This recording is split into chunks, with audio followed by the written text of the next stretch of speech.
Did somebody say black job? Do you support reparations for black people? Well, listen, again, we had over 200 years of slavery. We had Jim Crow for almost a century. We had legalized discrimination, segregation, and now we have segregation and discrimination that is not legal but still exists and is a barrier to progress. We have disparities around housing. We have disparities around education. We have disparities around income. And we have to recognize that everybody did not start out on an equal footing in this country. And in particular, black people have not. And so we have got to recognize that and do something about that and give folks a lift up. That's why, for example, I'm proposing the LIFT Act.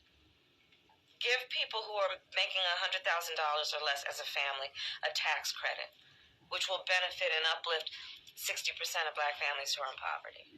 So by default, it affects black families, but there's not a particular policy for African Americans that you would explore. But no, if you look at the reality of who will benefit from certain policies, when you take into account that they're not starting at the same place and they're not starting on equal footing, it will directly benefit black children, black families, black homeowners, because the disparities are so significant. So if we focus on the specific issues that have resulted in the greatest disparities, and we understand that that's part of why we're doing it. Listen, the reality also is this: any policy that will benefit black people will benefit all of society. Let's be clear about that. Let's really be clear about that.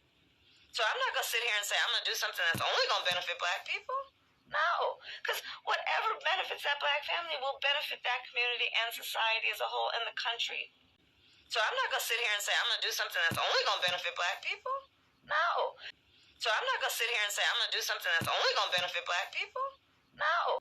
So I'm not going to sit here and say I'm going to do something that's only going to benefit black people. No.